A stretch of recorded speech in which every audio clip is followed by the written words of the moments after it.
So I'm here to talk about appraisals,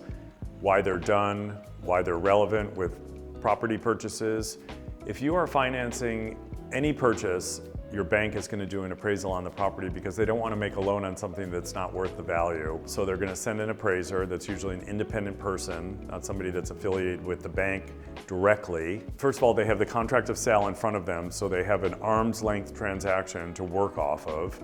So if there's a contract of sale for $1.5 million,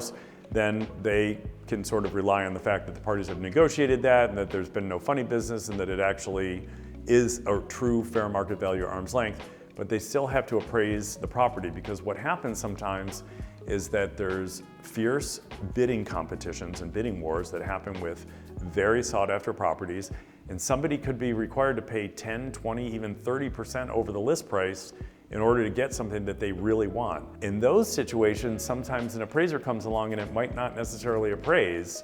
A good agent will always show up at the appraisal, which I always do whether I'm representing the seller or a buyer, because if I'm representing the seller, I want it to appraise if the buyer has a financing contingency, because that could allow the buyer to get out of the deal if the property doesn't appraise. But if there's no financing contingency, I don't want the buyer walking away feeling like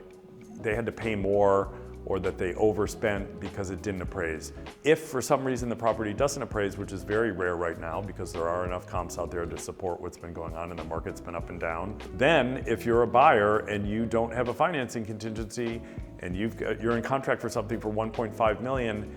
and it appraises for 1.4 million, you've got to come up with a difference between the 100,000 that your bank is not willing to loan on. If you do have a financing contingency, you can actually then go back to the table with the seller and say, hey, it didn't appraise, I have a financing contingency, so my mortgage contingency is going to allow me to get out of the deal unless we renegotiate this, because obviously I overspent,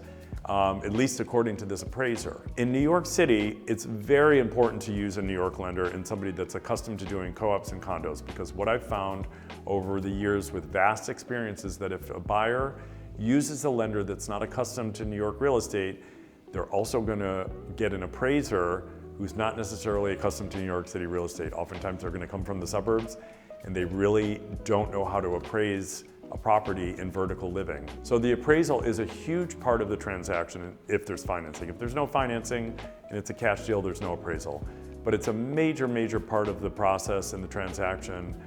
where there's financing involved. You have to ensure as an agent that you're coming to the table with the right comps to make the appraiser's job easier and anything else they need to do their job. Of course, including the contract of sale, which has the arm's length sale price in it, which gives the appraiser a basis for which to start their appraisal.